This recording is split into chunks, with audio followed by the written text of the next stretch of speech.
plenty to dissect for Wayne Rooney and Troy Deeney. We start in North London, where Chelsea travel to Arsenal. The Blues have only beaten their opponents once in the last 5 years. Their manager that day, New England boss Thomas Tuchel.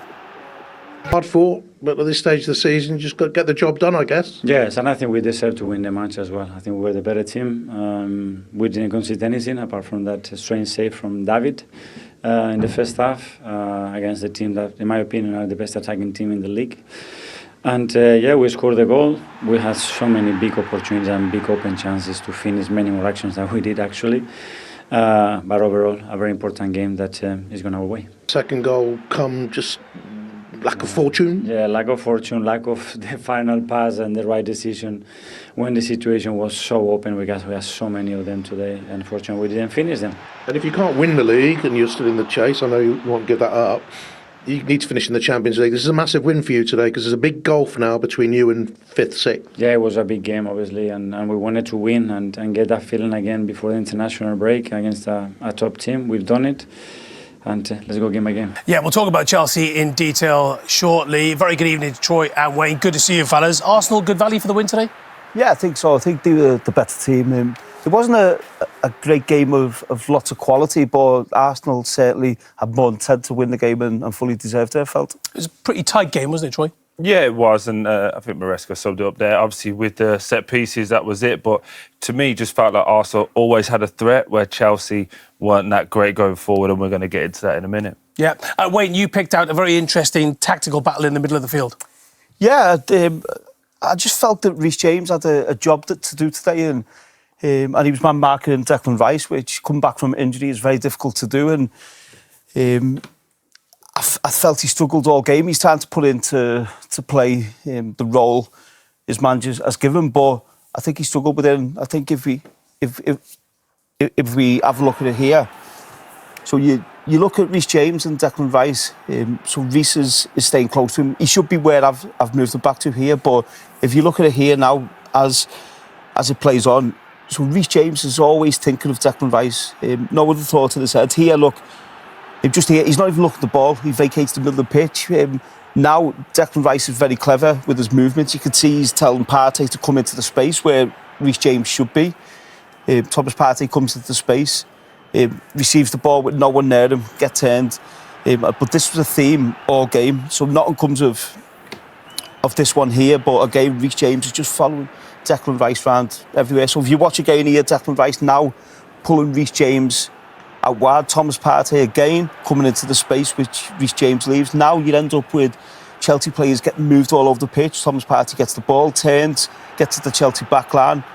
On another day, it's a real big opportunity for Arsenal. But this one was really interesting. If you look at Declan Rice and you look at Reece James and Jadon Sancho, his position here.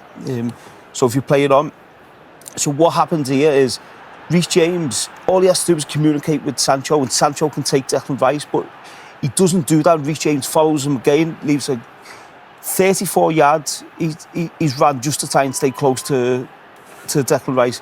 Lewis Skelly sees that. He comes into the space. Now Jadon Sancho has to do more work to get back into the space. So Chelsea rotating out of possession, which is never good. Declan Rice has dragged Reece James out wide.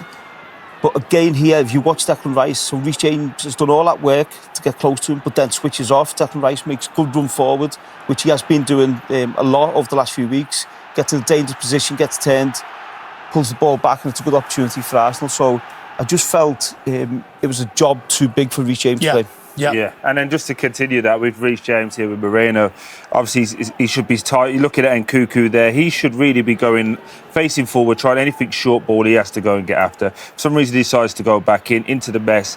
Reece James just loses his man between the two of them.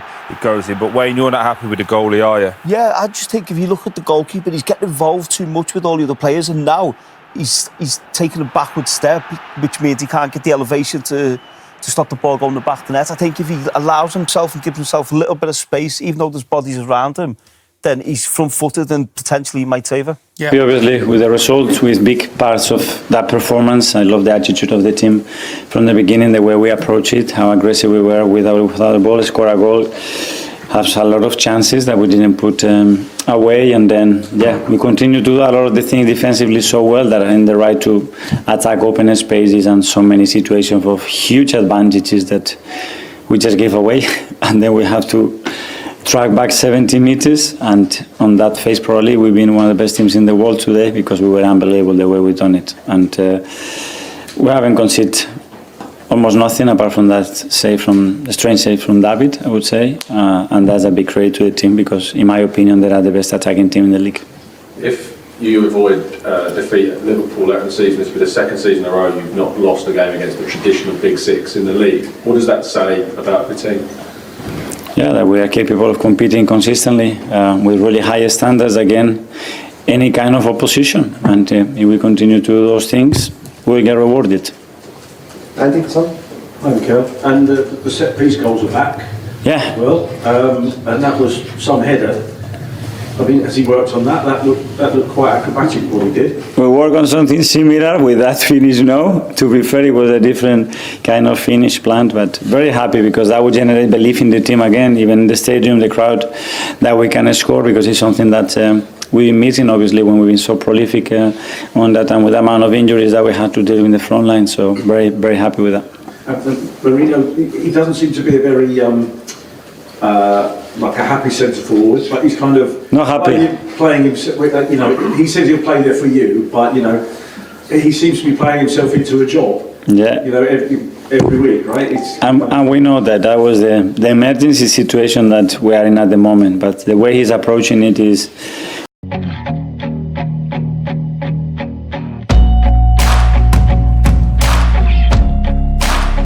Subscribe to my channel for more videos.